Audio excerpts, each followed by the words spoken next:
आज हम पढ़ेंगे गुणकारी नीम। गुणकारी हम किसे कहते हैं? जो गुणों से भरपूर हो।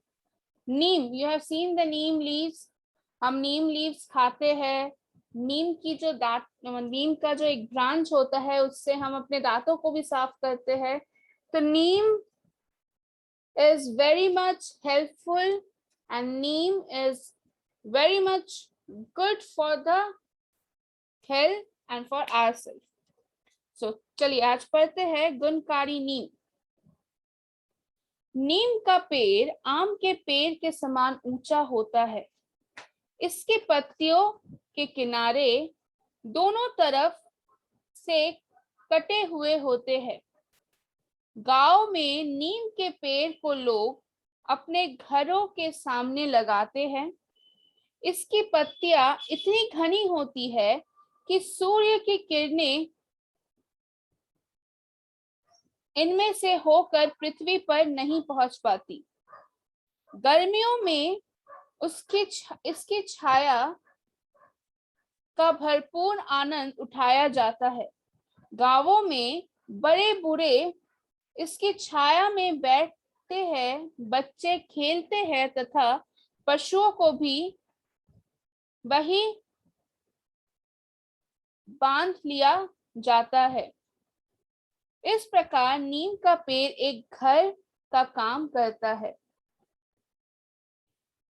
यहाँ पे कहा जा रहा है कि नीम का पेड़ आम की पेड़ की तरह ही ऊंचा होता है। It is as tall as mango tree and the leaves, if you see the neem leaves you will see कि दोनों तरफ कटे हुए हैं। द नीम लीव्स के दोनों तरफ कटे हुए हैं। गांवों में मतलब in villages people plant Neem tree in their home or in their locality, in their neighborhood. नीम की पत्तियां इतनी घनी होती है, the leaves of the tree is so much dense, इतनी घनी होती है कि उसमें से सूर्य की किरणें पृथ्वी पर आ नहीं पाती। गर्मियों में नीम का पेड़ सबको बहुत ही एक सुखद छाया प्रदान करती है। In the summers, people go and sit under the tree, under the cool shadow of the tree. The elder people, जितने बड़े बूढ़े होते हैं, वो नीम के छाया में बैठकर बातें करते हैं। बच्चे नीम के पेड़ के नीचे ही खेलते हैं और वहां पे पशुओं को बांध भी दिया जाता है। मतलब अगर जिसके पास गाय हो या बकरी हो, वो नीम के पेड़ के साथ उन्हें बांध भी देते हैं। तो इसी तरीके से नीम का पेड़ एक घर की तरह काम करता है। नीम का स्वाद कड़वा होता है।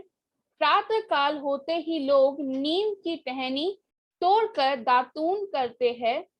इससे दांत बहुत साफ तथा निरोग रहता है। इससे उनमें कीड़े भी नहीं लगते।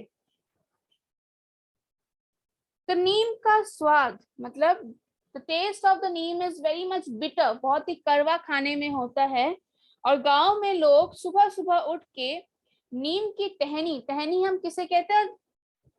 सॉफ्ट ब्रांच, जो नरम होता है, जो ब्रांच नरम होता है, उतना कठोर नहीं होता है, उसको लोग तोड़कर दातून करते हैं। दातून का मतलब होता है to clear their teeth as we brush। हम जैसे ब्रश करते हैं, we take toothpaste and brush, so गांव में लोग दातून करते हैं नीम की डाली से, टहनी से। इससे क्या होता है? इससे दांत हमेशा साफ रहते हैं और निरोग्य रहते हैं। निरोग का मतलब होता है उसमें कीड़े नहीं लगते हैं और दांत हमेशा साफ और रोगों से मुक्त रहता है, मतलब बैक्टीरिया और वायरसों से मुक्त रहता है।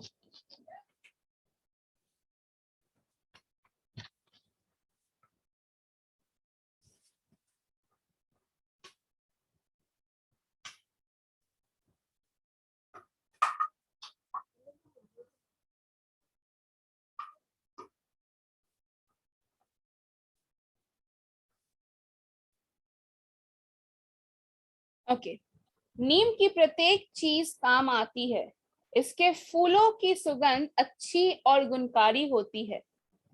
सुबह शाम चलने वाली मंद हवा में इनकी गंध चारों ओर फैल जाती है। नीम पर लगे फूलों को निम्बोली कहते हैं। इनका रंग हरा होता है तथा खाने में कड़वी होती है। इन्हें खाने से पेट की बीमारियां दूर हो जाती है। निम्बोली की गुठली से निकला तेल नीम का साबुन बनाने के काम आता है। यह साबुन फोड़े फुंसियों को ठीक कर देता है। बच्चों को होने वाली फुंसियों पर नीम की छाल घिस कर लगा देने से आराम आता है, यह होता है। तो नीम की प्रत्येक चीज मतलब नीम की हर एक चीज, नीम के पेड़ में जो भी चीज उगती है, चाहे वो उसकी टहनी हो, चाहे वो उसकी पत्तियां हो, चाहे उसमें उगने वाले फूल हो, वो सभी चीजें काम की होती है। We use those things in our daily life. The flower which we see in the neem tree is very much beautiful and it's very much full of good qualities. इनमें बहुत सारी गुण छुपी हुई होती है। सुबह शाम जब ठंडी हवा चलती है तो फूलों की जो गंध है, फूलों की जो सुगंध है, वो चारों ओर फैल जाती है। नीम के फूलों को हम निबोली कहते हैं और इसका रंग ग्रीन कलर का होता है और ये खाने में कड़वी होते हैं। It's bitter in taste. पर इनसे खाने से हमारी पेट से जुड़े हुए जितने भी रोग होते हैं, जितने भी समस्या होती है, जितनी भी डिजीजेस जो हमें पेट के जरिए होती है, लाइक बदहजमी, पेट में दर्द देना, ये सारी चीजें अगर हम नीम खाते हैं तो वो नहीं होती है, वो बीमारियां दूर हो जाती है। निमोली की गुठली से मतलब निमोली को जब हम सुखा कर उससे जब तेल निकालते हैं, उस तेल से साबुन बनते। जैसे हमने बाजार में देखा है कि नीम के साबुन मिलते हैं, तो कैसे बनते हैं? निमोली की गुठली से जो तेल निकलता है उसे हम साबुन बनाने में इस्तेमाल करते हैं। और इस साबुन से, अगर इस साबुन को कोई यूज करता है, anybody use soap made by neem, जितने भी पिंपल्स होते हैं जिसको हम फोड़ो या फुंसिया बोलते हैं, जितने पिंपल्स होते हैं, जो रैशेस होते हैं, वो ठीक हो जाते हैं। और बच्चों को अगर रैशेस हुए हो या पिंपल्स हुए हो तो अगर हम नीम के छाल को घिस देते हैं उस रैशेस या पिंपल्स में, तो वो भी ठीक हो जाता है, उन्हें आराम मिलता है।